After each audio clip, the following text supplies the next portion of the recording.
Salut internet, je sais que ça fait pas mal de temps que j'ai pas fait de vidéo mais voilà, c'est ma reprise. Aujourd'hui dans cette vidéo, on va voir quand les romans ont devancé les jeux vidéo, quand ce sont eux qui ont fabriqué tous les mondes que l'on aime tant.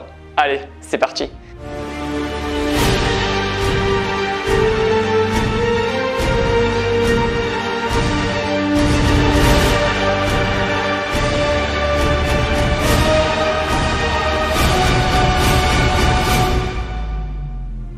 Dans le domaine du divertissement, il est aujourd'hui courant que les jeux vidéo ou films inspirent des livres sur leur univers. Ce processus porte le nom de novélisation et il n'y a pas à dire, il y en a beaucoup. Ces œuvres offrent un univers étendu, une refonte de l'histoire, mais donnent surtout la possibilité de se replonger à nouveau dans un univers que l'on aime tant. Tout ça c'est bien joli, mais on va pas s'intéresser à ces livres-là, on va plutôt s'intéresser à l'inverse quand ce sont les romans qui ont inspiré les jeux vidéo. Et même si cela semble moins fréquent, sachez qu'en réalité il en existe vraiment beaucoup. Donc voici une petite sélection de 5 jeux qui n'ont pas inventé leur univers, mais ont puisé leur inspiration dans des romans.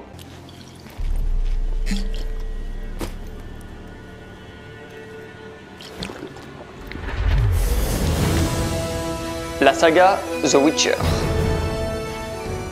The Witcher est un jeu d'action RPG créé par le studio polonais, très doué ça dit en passant, CD Projekt. Cette saga se décline en 3 jeux.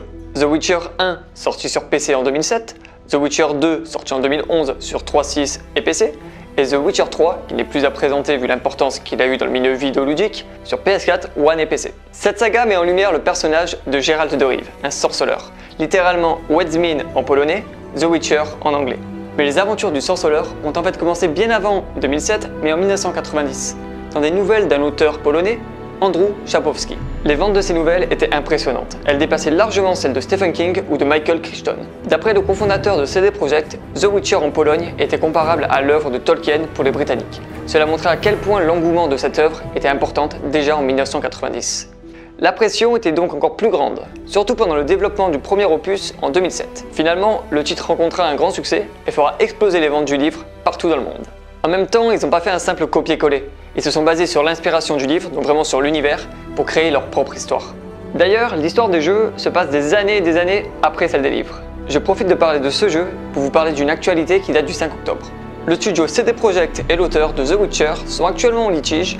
L'auteur réclame 14 millions d'euros au titre des droits d'auteur. CD Projekt ne souhaite pas payer, car en 2007, ils avaient acquis les droits d'adapter le travail de l'auteur, sauf qu'à l'époque, Andrzej Sapkowski, qui est l'auteur, avait cédé son œuvre sans négocier de commission, et sur un seul jeu. Sauf que 2 jeux ont suivi, et que le dernier s'est très bien vendu, avec 33 millions d'exemplaires vendus. Les deux parties disent régler cette affaire à l'amiable. Alors bon, affaire à suivre.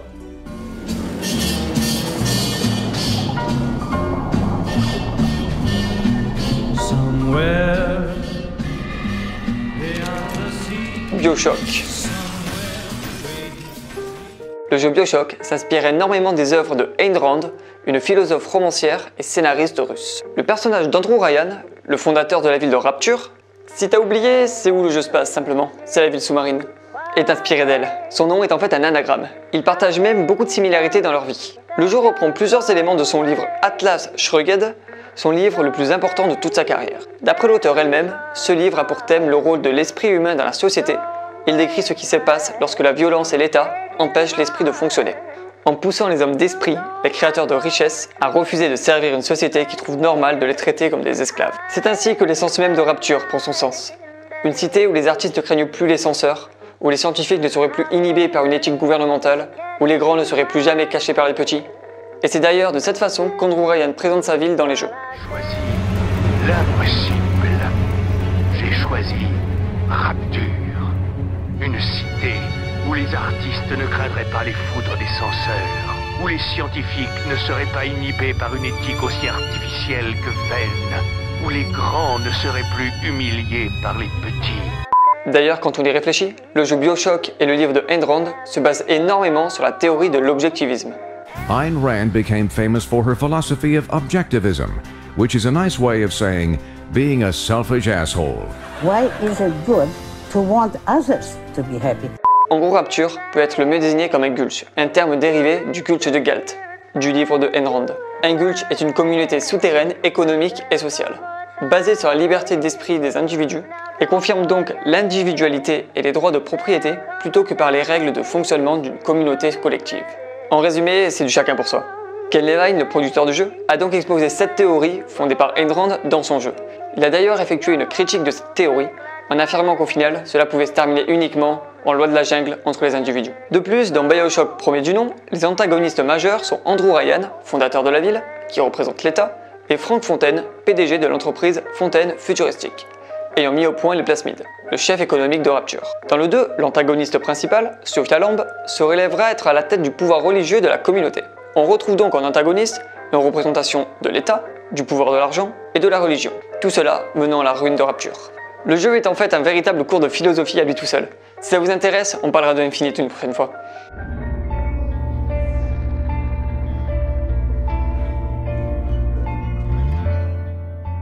Les jeux post-apocalyptiques.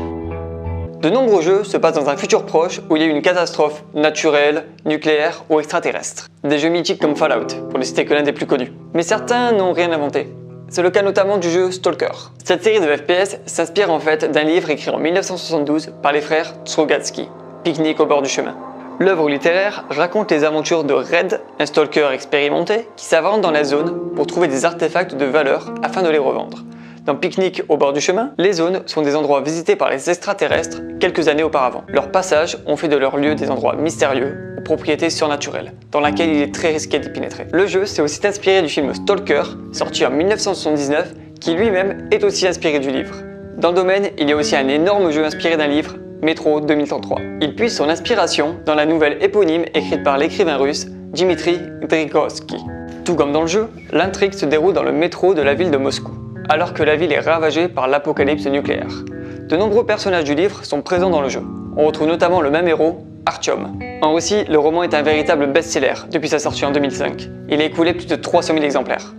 Après son adaptation en jeu vidéo, son livre deviendra un véritable succès. L'auteur a même écrit une suite en 2009, Metro 2034.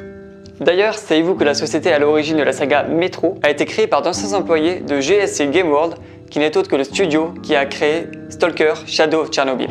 C'est sûrement pour ça que les inspirations sont si proches et parlent de la même région du monde.